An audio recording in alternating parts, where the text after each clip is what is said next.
श्री राधे राधे। मैं आप सभी का अपने YouTube चैनल पर हार्दिक अभिनंदन करता हूँ। हम श्री धाम वृंदावन से ठाकुर हरिहर बिहारी लाल जी की नित्य प्रति दर्शन करते हैं।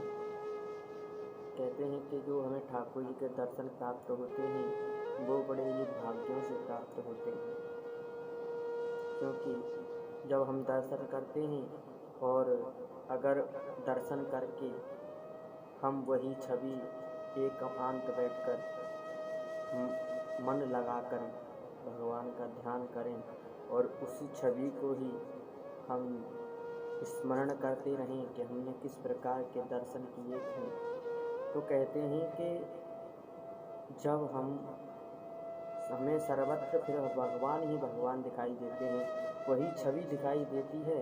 जैसे कोई मूवी देखते हैं तो मूवी में कोई सीन हुआ तो हम उस सीन को हमारा मस्तिष्क कैच कर लेता है और वही सीन हमें सर्वत्र दिखाई देता है।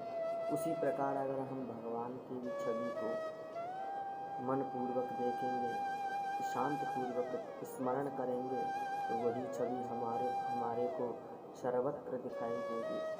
और जब हम भगवान की छवि सर्वत्र दर्शन करेंगे तो फिर किसी में दोष देखेंगे ही नहीं, क्योंकि कहते हैं कि अगर कोई किसी में दोष देखता है तो वो भी बंधन का कारण रहता है, और कोई गुण देखता है तो वो भी बंधन का कारण रहता है। कहते हैं अन्यस्य दोष गुण चिंतन मासु मुक्ता सेवा कथा रहो नितराम देवास्वा। कहते हैं कि हमें किसी के ना तो दोषों को देखना चाहिए, क्योंकि दोषों को देखेंगे तो उससे वैर भाव उत्पन्न हो जाएगा, और गुणों को देखेंगे तो उससे स्नेह भाव उत्पन्न हो जाएगा। अगर हमें स्नेह भाव उत्पन्न ही करना है तो संसार प्राणियों के प्रति क्या करना है, क्योंकि संसार प्राणी कभी साथ नहीं देते हमारे। जब समय आता है तो कोई साथ नहीं देता हमें, तब भगवान ही भगवान दिखाई देते हैं। तो वह समय आए ही ना जो संसार हमारा साथ छोड़ जाए, हम संसार का ध्यान ही ना रखें, हम तो अपने परम पिता परमेश्वर का ध्यान रखें, हम तो अपने जगदीश्वर का ध्यान रखें। अगर हम प्रारंभ से ही भगवान का ध्यान रखना प्रारंभ कर देंगे तो फिर हमें बाद में चिंतन करने की आवश्यकता ही नहीं पड़ेगी, भगवान साक्षात हमारे सामने प्रकट हो जाएंगे। कहते हैं अंते गति सा मति।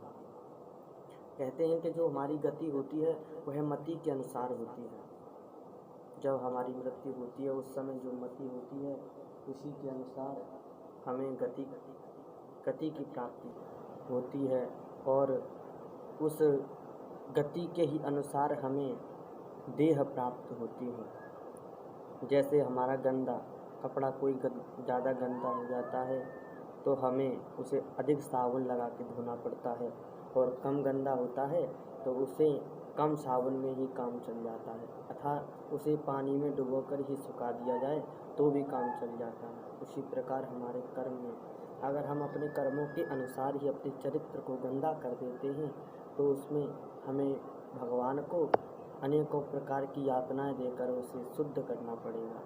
और अगर हमारा चरित्र ही सुंदर होगा तो भगवान को अनेकों यातनाएं नहीं देनी पड़ेंगी। इसलिए भगवान का भजन करना चाहिए। बोले राधे राधे। बोली श्री ठाकुर हरिहर बिहारी लाल जी महाराज